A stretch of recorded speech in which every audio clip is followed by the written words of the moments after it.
everybody, and welcome to Talking Climate, which is a really exciting project that we are running over the summer, which is a project, a citizen science project, exploring how to have conversations about climate change in our personal lives.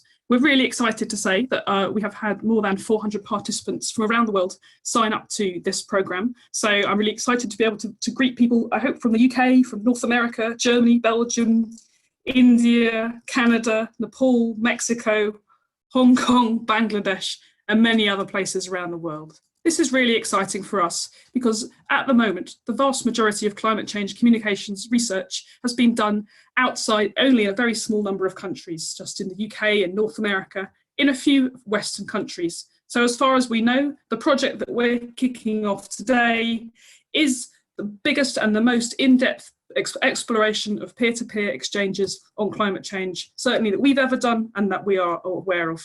So what I'm just talking us through now is the first webinar of 2 webinars that we're going to run as part of this project. So the aim of this webinar will be to introduce some basic principles and evidence that exists about communication of climate change, and from various other issues and backgrounds, about how we can know that we can talk about climate change and have good conversations about climate change in our personal lives. But then it will be over to you. And we're really looking to you to help us explore this issue over the summer and to go away and to use these principles and explore them and have conversations and then come back to us, feed us back some structured evidence. We will provide support and the structure for that. And then in the autumn, we will run a second webinar, which is pull all that evidence together that you've gained, and we'll write a guide on the back of this project to how to have conversations about climate change in your personal life. I think a little bit of a delay on my slides, so sorry about that.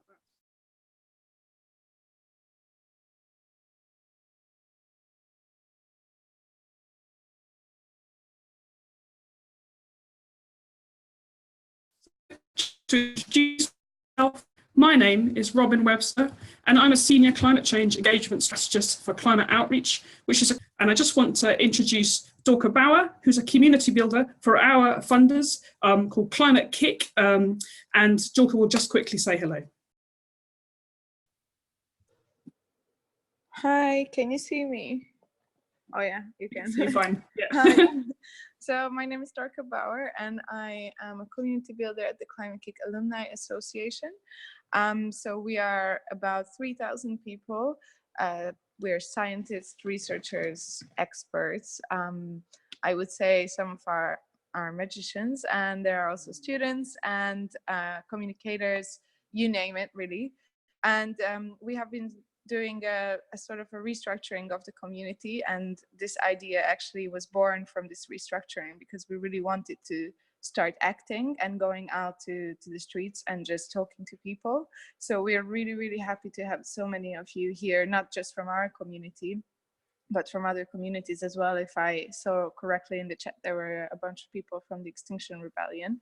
So one of the things that we are working on at the moment is to open up our community. So I do invite you that after this webinar, join the Slack channel that we have, and join especially the channel Talking Climate to share your experiences about this wonderful opportunity. And I really thank Climate Outreach and Robin for organizing this, because it's an amazing opportunity, and I'm very excited to see what's in this webinar.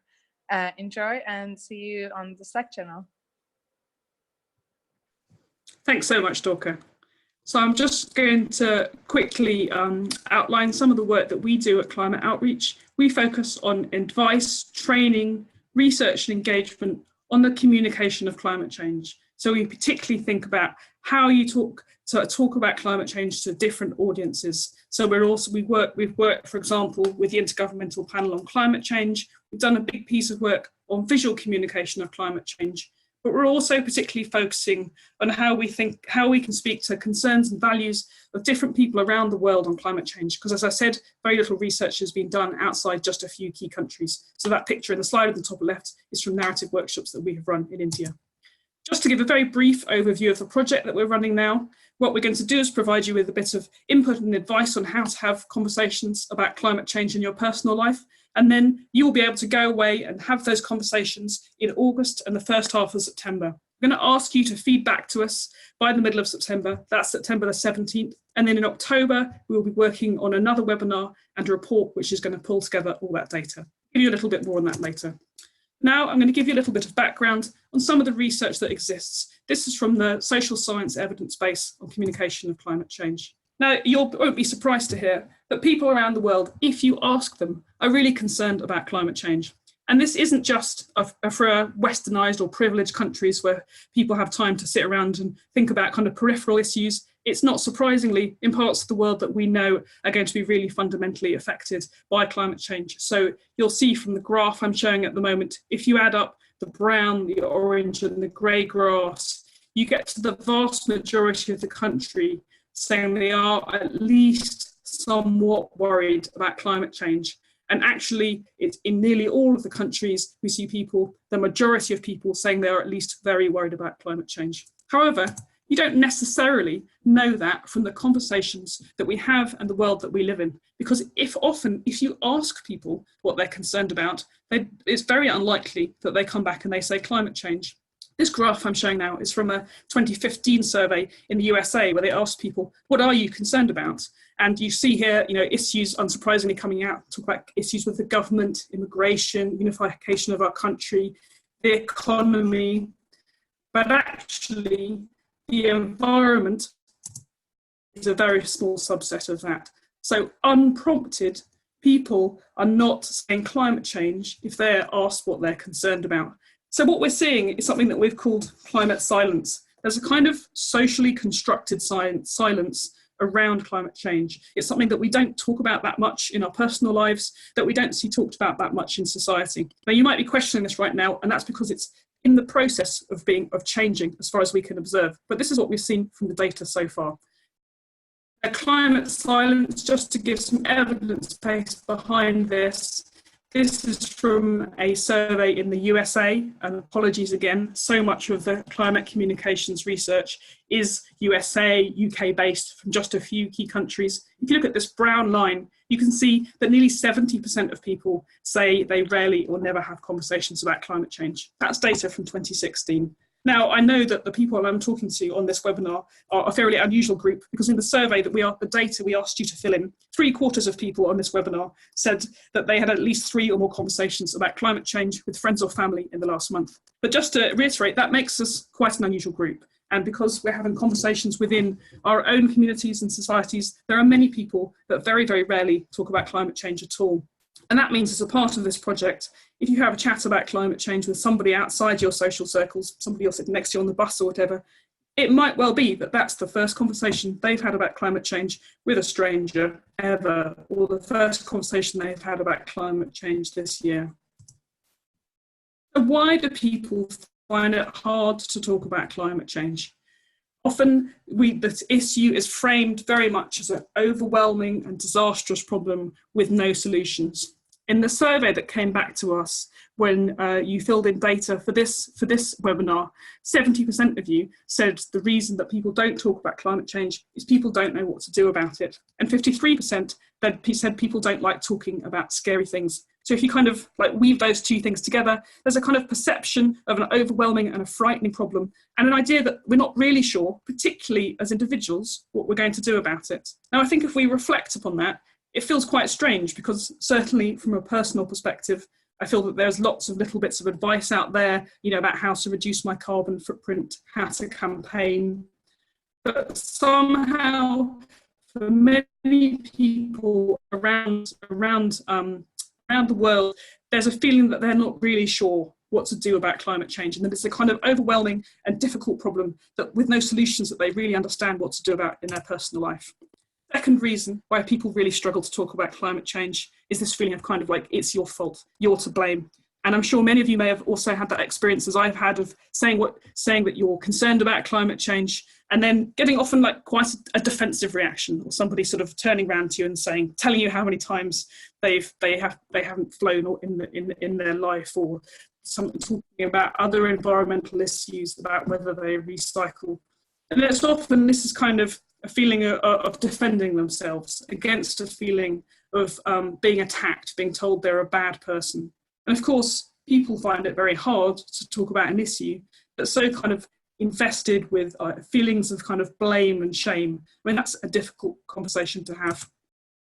Then there's this issue of what we call psychological distance. Now, certainly as a past campaigner on climate change myself, I'm guilty of writing many sentences that look a little bit like the one in this slide, talking about climate change as an issue that's happening far away, both in space and time. So something that's happening in the middle of the century in the Arctic to people who are distant from us and at times who are distant from us. And as people, we're just not really very well set up to deal with that. We kind of discount concerns that we feel are too far away from us. So we're kind of psychologically made up to care more about things that affect us most closely, and the kind of further away things get, the more distant they feel from us. So it's often very hard for people to kind of see relevance for themselves within the conversation about climate change. And I think related to that, often, as we all know, the evidence base and the kind of origin of the conversation we've had about climate change is from the scientific community.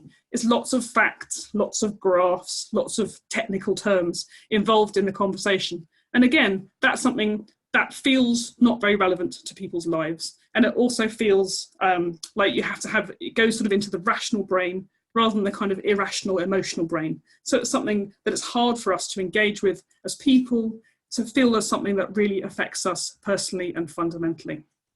However, it is worth pointing out, as I mentioned earlier, that we are having a little bit of what you might call a moment. We are starting to see some changes. Now, I am speaking from a UK perspective here, but certainly in the UK, and across Europe, we've seen the rise of the Greta Thunberg, of the climate strikes, in the UK from the Extinction Rebellion protests that had a massive impact socially in the social conversation about climate change in April of this year. And we've seen prominent figures like David Attenborough speaking out about climate change. So there's a kind of feeling that there might be some kind of change going on in the air. And actually, that is borne out by the polls. Now, again, just to be clear, this is something that we know is UK-based data. But some of the polls that came out in April of this year were really actually surprising to many people that worked in climate change campaigning. To suddenly see that 63%, nearly 2/3 of the UK public agree that we're facing a climate emergency, and nearly 70% of young people. Seeing 2/3 of people saying they're willing to make sacrifices for the planet as long as others are doing the same. And that key part, as long as others are doing the same, is important, because we know that as people, we're always very motivated by what we see our peers doing, what we see people around us talking and thinking about. And perhaps most crucially, in 3 polls over the last quarter year, we saw 17% of people put the environment amongst the top 3 issues facing the country. And in the middle, during the Extinction Rebellion protest, it was 24%. Now that's really surprising and new, because as I said, what we're not seeing generally is people talking about climate change spontaneously. People saying, when asked, what are you worried about? They're starting to bring it up. So it's possible, though these polls are new, this change is new, that we are starting to see some kind of changing of social norms. One reason perhaps why this project and this conversation we're having now is a really important one for now. And then you have to think about, well, why does challenging the climate silence matter? As I mentioned just now, what social science shows is that we are profoundly influenced by the behaviour of our peers, by the people around us. We may think of ourselves as very kind of rational beings who kind of input data, numbers, and work out what the answer is. But in actual fact, we all know in our lives that that's not how we operate. We actually operate by looking at what the people around us are doing, and by the people that we respect, and trying to judge our own behaviour against them. There's this theory which came out of the Second World War from a German political theorist called the spiral of silence, which was one reason she was theorising why, with the rise of extremism in the 1930s in Germany, people didn't speak out. And what she's saying is that people are fundamentally afraid of isolation, so we don't speak out for fear of that isolation. In other words, if we see an issue as something that people don't talk about, something that people don't care about, people don't think about, then we don't ourselves want to talk and think about it for fear of being isolated.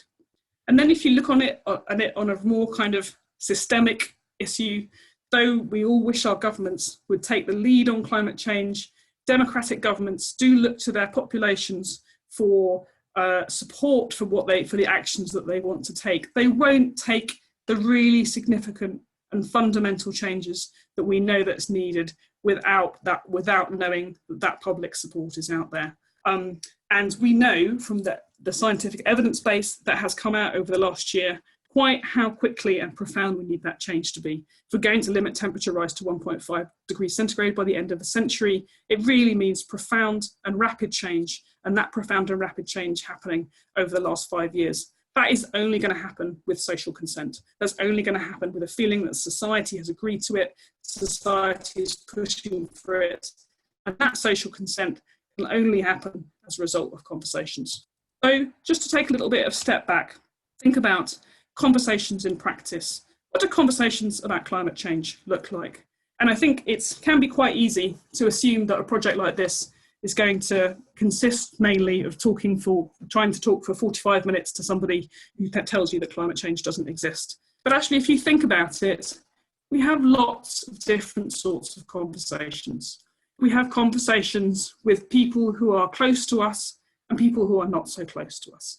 We have conversations with friends and family, we have conversations with colleagues and neighbours, and then we have conversations with strangers. So there's a kind of moving out of how close people are to us.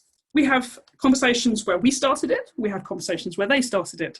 We have conversations in a much more formal setting, for example, perhaps talking about the carbon implications of your work, and much more informal setting, just having a chat. And we have conversations that really vary in how deep they are. From a shallow exchange where you might just say, oh, climate change, and somebody doesn't really even acknowledge what you said, to a really deep and in-depth conversation. And I think that's quite an interesting thing to think about. If we think about kind of judging conversations that we have, how successful we think our climate change conversation has been. Because you might think that if you just mention climate change to somebody in passing and they don't respond, it's been an interaction that hasn't really done anything. But actually, as I said, that might be somebody who hasn't really even talked about or thought about climate change at all this year. So that might be the first time they've had that conversation. You might be an exchange where you say something about climate change and the other person responds to you. Or you might have a slightly deeper exploration. You might have a really deep exploration, a meaningful exchange where you're both thinking about your pre-thought ideas, and perhaps kind of the deepest sort of conversation. You might have a conversation in which somebody shifts, in which you talk about a deep exchange and one of the participants in the conversation, their level of concern, awareness and knowledge perhaps shifts. So I suppose what I'm trying to say is all of these conversations in their own way are extremely valuable and successful. And we shouldn't feel that all conversations about climate change have to be incredibly difficult. So what we're going to try and ask you to do over the course of this project is keep a conversation diary.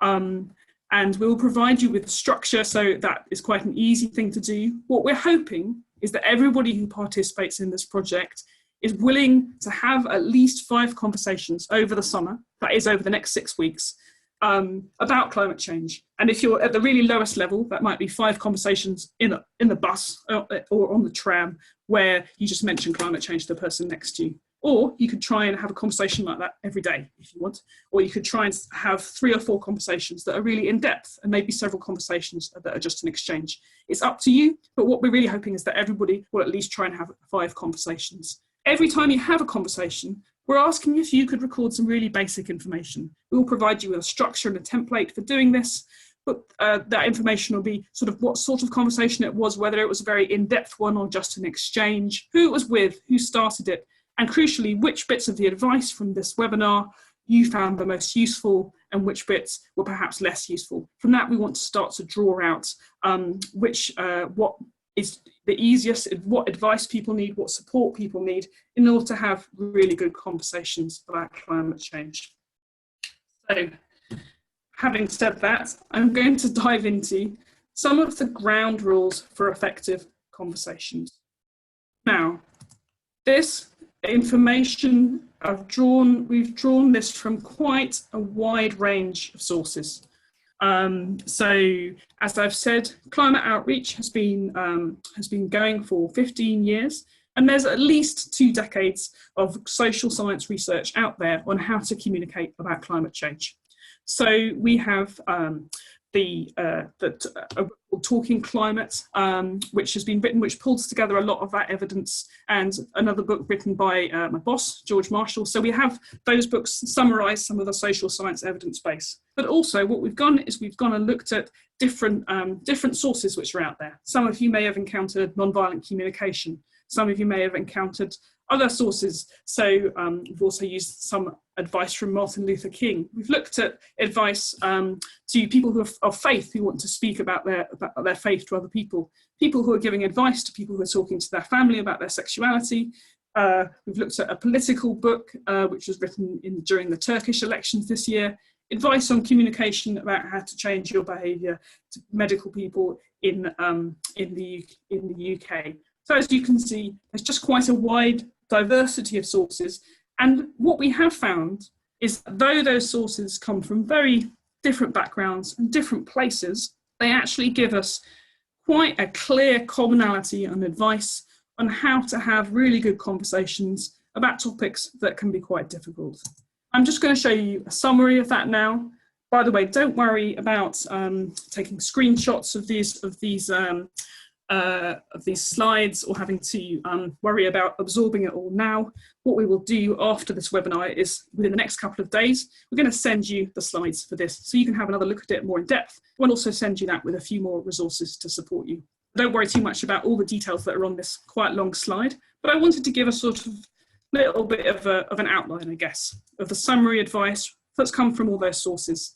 And it may all be stuff that feels quite obvious, I suppose. I think as people, we often know what conversations work well and what conversations don't.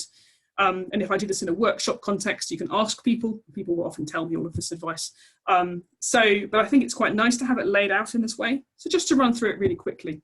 First of all, thinking about picking your moment, having a conversation in the right space, the right time, where people are in the right mood. Then thinking about yourself, knowing yourself, speaking from your own expertise, crucially telling your own story in a way that's authentic and real.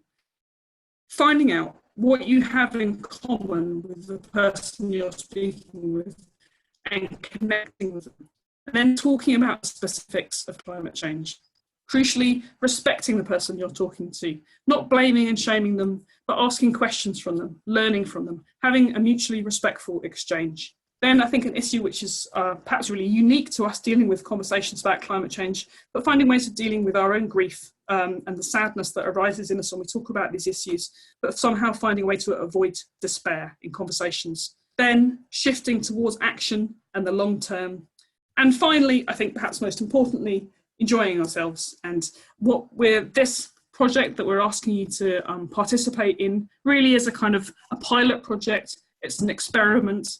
And we would love it if you just went out and sort of tried having these conversations. I know from my own experience, it can feel quite difficult sometimes, like there's a kind of barrier to it. But if we treat it in a more kind of experimental way, then we think that we might get some more better results. So I'm going to run through these advice in slightly more detail now. First of all, quite obviously, picking your moment. Now, perhaps for a quick exchange on the tram or the bus, this doesn't matter. But if certainly thinking about having a more in-depth conversation, asking yourselves, are you in the right mood? Do you want to do this? Does a person you want to talk to want to do this? Are you both in the mood to be thoughtful and open-minded? In some cases, it might be a question of asking for consent, asking the person, are you willing to have a chat with me about this? Do you want to sit down and talk about this? And then being a good host, providing snacks if needed, providing support so that people feel comfortable. Then the interesting question around telling your story. And I think something that I often find people struggle with when I talk to people about this is that they say, I don't feel like I know enough about climate change to have a conversation. There's so much to know. There's so much data out there that I don't feel like I can really have an informed conversation about climate change. I suppose one thing that we want to say is, as I referenced earlier, as people, we're not always entirely driven by facts and figures. What we are driven by is what we think of the person we're talking to, whether we trust them, whether we see themselves as a trusted messenger, whether we see themselves, sorry, I drink water, whether we see themselves as speaking with authenticity and honesty. And we do know from the research that we've done that environmental campaigners sometimes do suffer from a problem here, because many parts of our communities don't particularly see environmental campaigners as trusted messengers. They might see them as moralistic or hypocritical or dishonest. And that's something, perhaps if you're having a one-to-one conversation, it's quite hard to do anything about what the person you're talking to thinks about you. But can, if we at least speak with authenticity and vulnerability, much more likely to be trusted messengers. And then talking about what we do know. Now, one thing, if you're kind of concerned about not knowing enough, it's obviously, go and do some research and some thinking about it. But I think what I'd say is do some research and thinking about facts and figures that mean something to you, that you can talk about with authenticity and honesty and that are part of your story. And just to sort of give an example of this, I mean, a little bit of my own story is, so I've worked on various different forms of environmental campaigning since for nearly 20 years. I didn't start working on climate change till 2007. And I knew when I started working on climate change that I knew it was a problem, but I didn't really understand what it meant and what it potentially meant for our future until I started working on it back 12 years ago.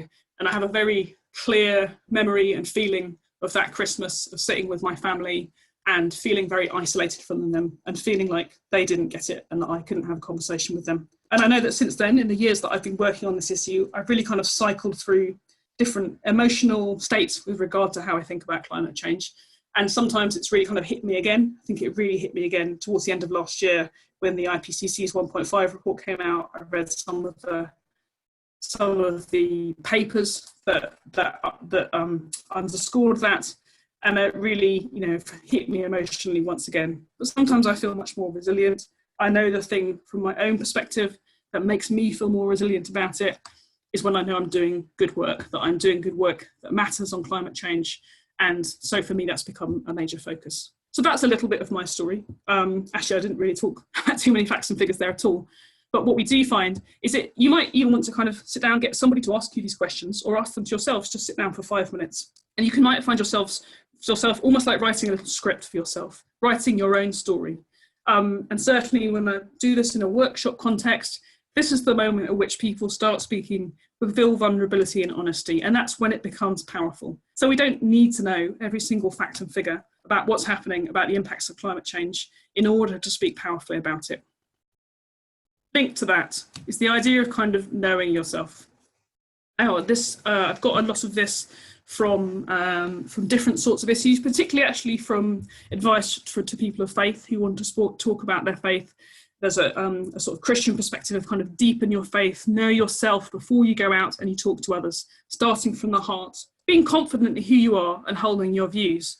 Now, I think that can be really difficult. I mean, sometimes people want to criticise you for your views about climate change. Sometimes they want to ask you if you're being a hypocrite in the way that you live your life. And I think the way that works best for me and the way that is in common with the advice that we've read is just being clear and honest about those vulnerabilities, talking about the ways, the changes that we're trying to make, how we're trying to live out our values, but also recognising the vulnerabilities and knowing that you're not perfect. Because by doing that, you're connecting with the person you're talking to, who's going to know that they're not perfect either. Then crucially, and perhaps it's almost more importantly than telling our own story, is asking the other person what their story is. So it's asking about personal experiences, and not just asking about those personal experiences, but reflecting what you hear, showing that we've heard, not interrupting the person, learning from them, and having an exchange and learning from that, having an interesting conversation. And I don't know about others, but something that I have occasionally found myself doing is almost like pretending not to know things, by which I mean if somebody comes out and says something factually wrong about climate change, I know that it's not always a good idea to just go, no, that's wrong, and criticise them. Sometimes it's better to give them space and time to reflect upon their own knowledge and reflections on climate change. And this comes from a really broad swathe of research. For example, research about how to talk to people about changing their health behaviours from the medical community in the UK. So much of this is about asking open questions, getting people to reflect for themselves about what they know rather than kind of trying to lead them there.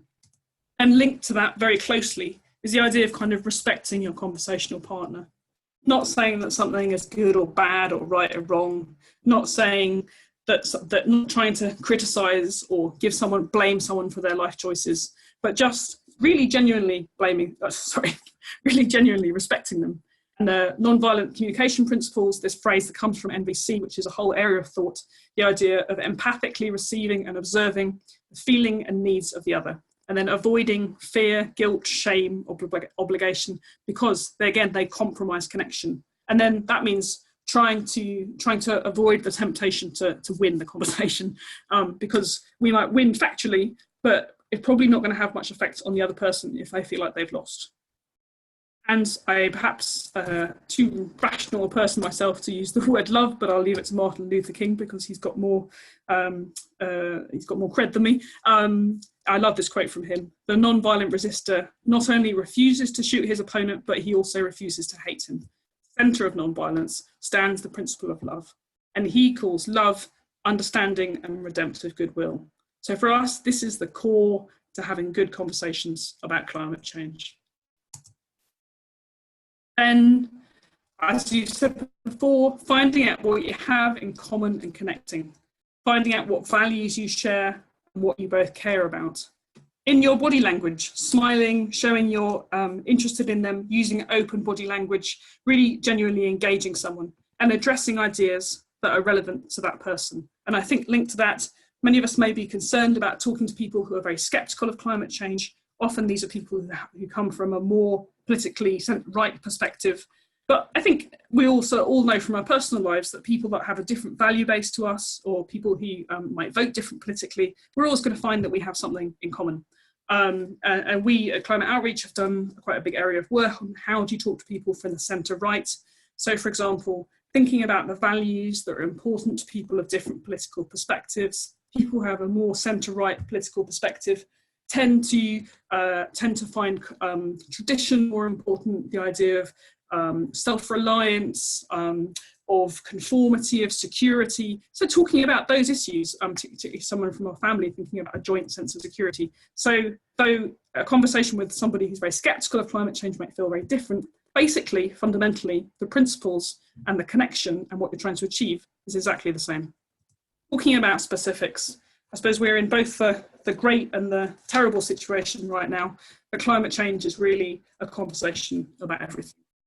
A conversation about health, about agriculture, energy, independence, beer, heat waves, holidays, basically whatever you want to talk about, you can have a conversation about climate change. And I know that can make it quite difficult to have that conversation. And I'm interested in the explorations that you go through over the next few months. I think, do you actually even have to use the word climate change? What happens if you would use words like climate crisis and climate emergency? Does that change the perspective of the conversation that you're having? You don't have to sit down and talk to someone and say, I want to have a conversation about climate change. It doesn't have to be. It can be a conversation about all sorts of things. It's a conversation about how it's affecting us here and now and in our everyday lives.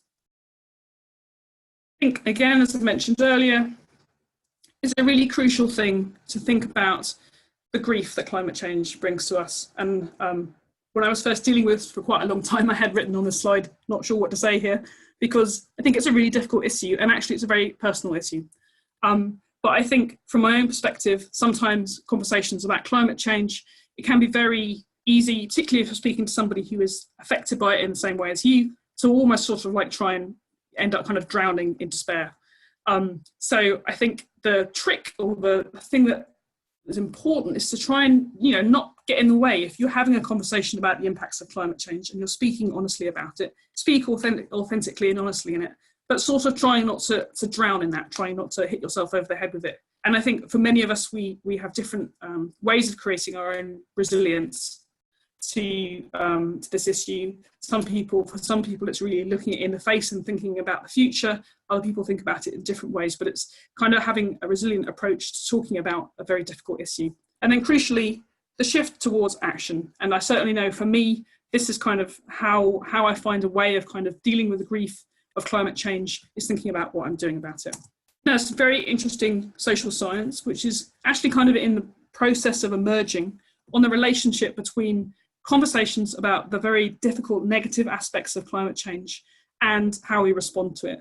And what we're seeing in our research is that people can actually cope with quite negative information about climate change, so long as it's kind of twinned with an idea of what you can do about it. It's kind of twinned with a positive response. And that positive response isn't going to be the positive response that saves the world, inevitably on a personal level. And it may look very differently for different people. So it might be joining a community garden for someone else, getting involved in a political activism or Extinction Rebellion for someone else, not changing where they travel with the kids to school, or talking to the boss about the green policy at work. I think the trick and the interesting thing here is, again, is bringing back to this question of asking people open questions, helping them to explore what actually is the difference and what is it that they care about, what is it that they feel that they can personally do. And then once you've found that point of motivation, there's a kind of positivity there, there's something to work with. And it's important to think about and to kind of try and emphasize taking action.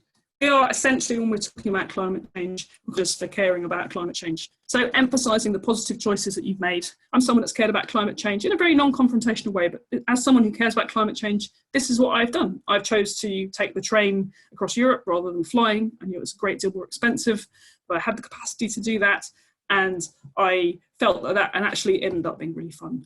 And what we do see is that actually from a worldwide survey that was released this year, is that across the world, not just in richer countries, the benefits, people who take more kind of green action actually tend to have greater well-being. But there, as we all know, really benefits for health, equity and family in living more low carbon lives. So sort of talking about that and talking about how that's a way that we can all kind of live our lives in a positive way. And then the last piece of advice is positive engagement to a positive end. And with somebody who's who's quite opposed to thinking about climate change, it might even just be a positive connection between the two of you. But kind of just smiling, engaging, enjoying the conversation. You might end up saying, "Can we talk about this again?" Somebody might be thinking about what they might be able to do in a really successful conversation, but just not stressing about it. So just very quickly, some useful tips.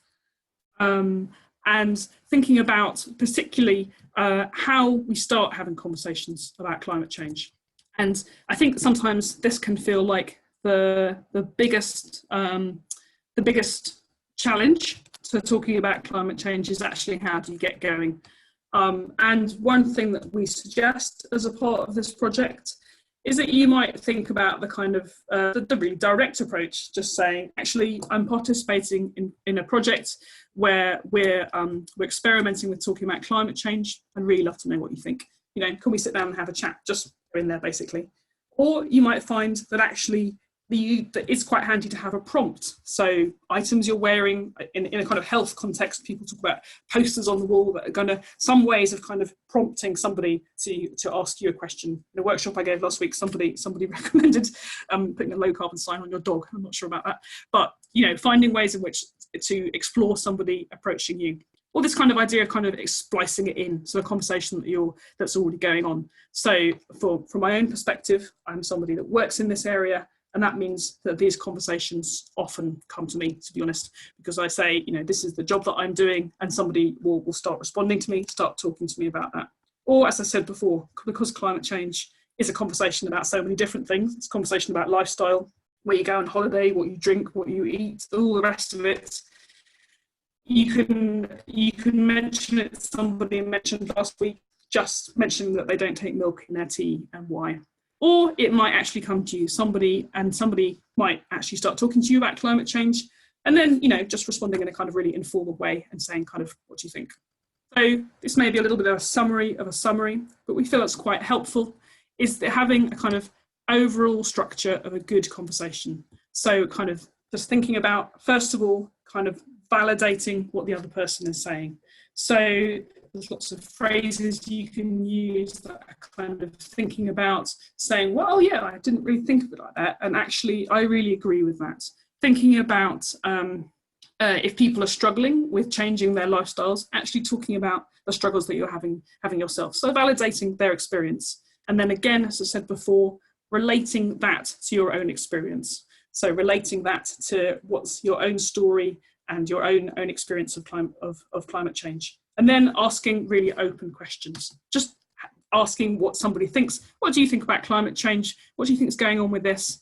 Then having a sort of turning that into having a conversation and ultimately reaching some kind of closure to it. So hopefully some kind of like positive closure where you say, maybe let's talk about this again in the future. You know, perhaps we should go to this event together, whatever it is that happens, or even just saying that was a really good chat, thanks. And somebody who may only ever have had a conversation about climate change in quite a kind of negative way in the past might have had their first experience of having quite a kind of positive conversation in which you have kind of reached some kind of positive closure together, got a greater sense of connection, and I would call that definitely progress.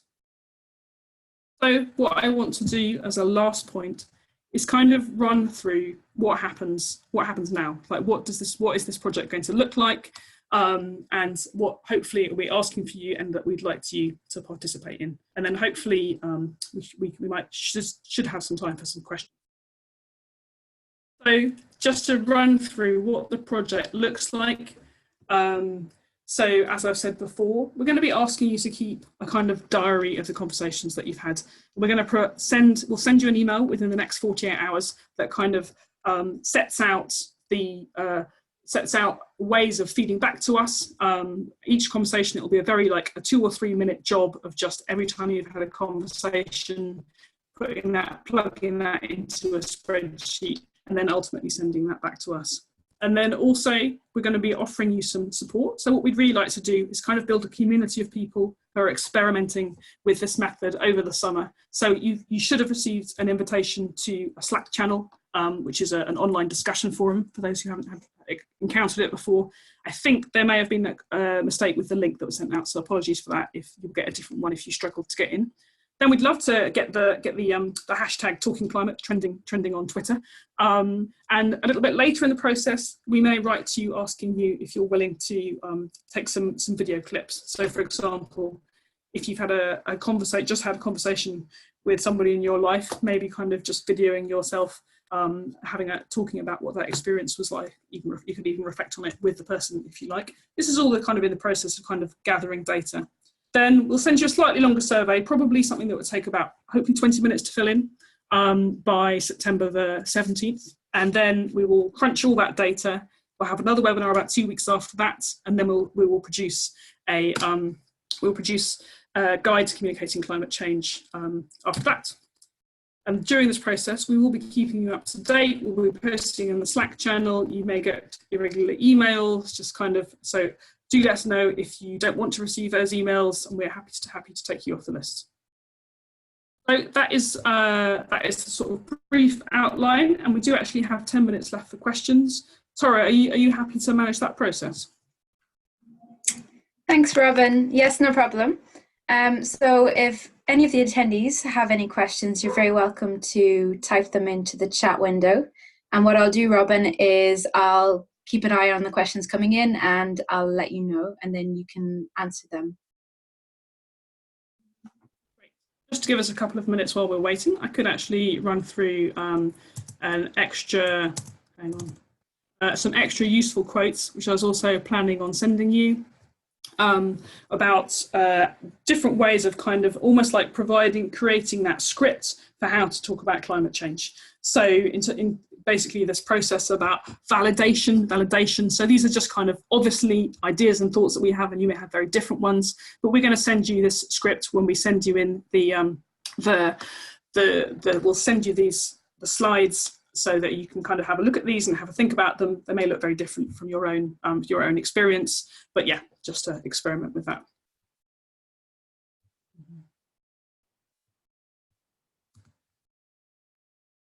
So, Robin, I have a question from Greta. Are you only interested in face-to-face conversations or any conversations of any form? I'm sorry, you just cut out at a crucial moment there. Do you mind saying it again? I'll repeat. So from Greta, are you only interested in face-to-face conversations or conversations in any form? I presume you mean as a kind of response to that, kind of conversations on social media.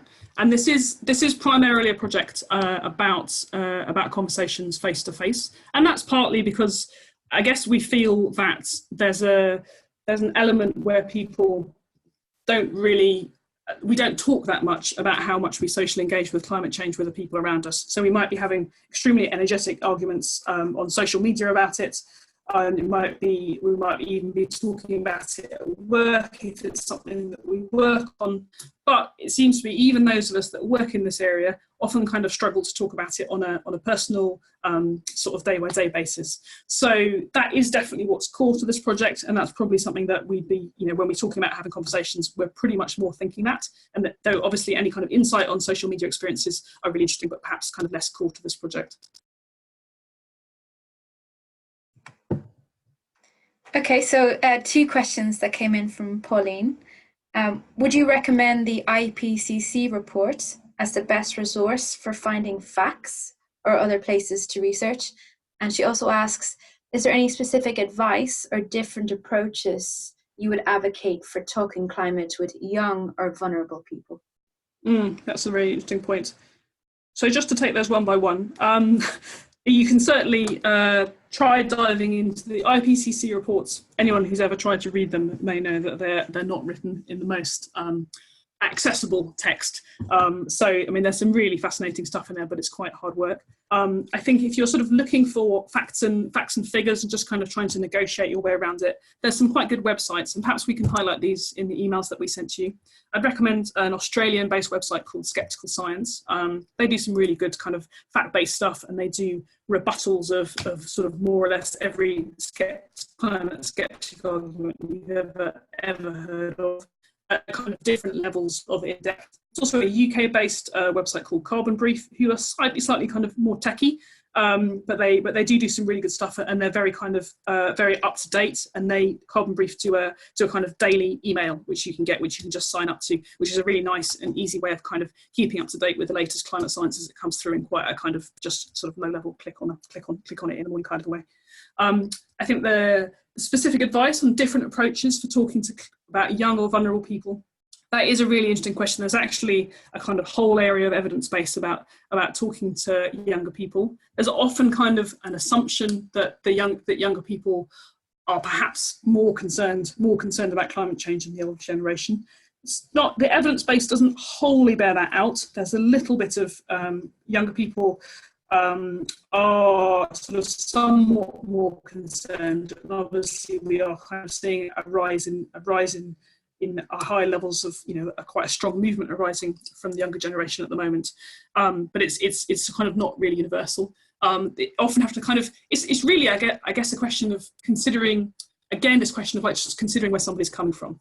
So somebody who's coming from who's younger often may, for example, may have less good evidence base. They may know less. They may have a much more insecure life. So if they've just come out of university, for example, and are kind of struggling to get their career going, they may be interested in climate change from a more career perspective. That's sometimes quite an interesting way of people getting involved. One question is with vulnerability and power imbalances, is that what the kind of evidence and advice tends to show is if somebody's less powerful than you, it's quite a good idea to ask more questions. Because if somebody's less powerful than you in some way, then if you start talking about your own experience, then it's sort of closer to you kind of ordering them about, like the dynamic gets a little bit messed with. Whereas if you really kind of emphasize the fact of listening to them and respecting them, you're more likely to have a kind of positive conversation. A question from Sophia. What would you recommend when conversations get very political? Sophia asked, because in Mexico right now, things are very kind of politically polarized. And so talking about climate change can be a very touchy subject. Yeah, that is a good question, and obviously something that in different parts of the world is arising to different levels. I think so a little bit it comes back to our own personal judgments. Like sometimes it's obvious that it isn't the right time to have a certain conversation, and there is some evidence about there and sort of kind of how to kind of gently start having a conversation and then kind of give yourself an exit strategy when you realise you're not going to go anywhere, or it just feels like it's too sensitive. In instances where you feel like you can have a conversation, it's safe and it's kind of going to work. I suppose really the principles that we've talked about in this webinar is the best advice that we can give. The more divided people are and the more they feel like they're coming from very different values base, the more important it is to concentrate on kind of finding that moment of connection and finding what it is that you do have in common about and what you can talk about. And you might find yourself talking about climate change perhaps in a sort of slightly sideways fashion. You might find yourself, because it's harder to talk about it directly. But then I think, and we do have an area of work on sort of talking to people from a more centre-right political perspective. And as I said, thinking it just about where somebody's coming from, somebody who very different from you politically may just hold very different values. They may have a much stronger sense, for example, that tradition is very important, or they may be really, really object to the idea of a kind of green revolution, which someone who's from a more left-wing political perspective can sound great, to somebody from a more conservative political perspective sounds really destabilising and sort of over-radical. Something that my boss says is if you're talking about the impacts of climate change, tell someone as much as they can cope with. Sometimes you just can't have the certain levels that you just can't go to. So I mean, perhaps that's a slightly subjective answer, because it's a little bit like go as far as you feel able to do and just use the principles that we've advocated here. I think that's the best advice we can give. Question from Anna. Are you more interested in who we are talking to, what their views are and how they react to what we say, or simply the content of the conversations that we have with different people? Very interesting question. We'll send you out a questionnaire within the next 24 hours that will kind of answer these questions. I mean, the slightly compromised answer is really both, because you have to we're sort of interested in the different conversations that you have with different sorts of people. But I suppose fundamentally this project is about what works in terms of advice. What we'd love to do with this project is really find out what people know, what works and what doesn't. It may be that there's some bit of advice in this webinar that's missing, and you end up thinking, I just really needed to know about this, and I only worked that out halfway through this process.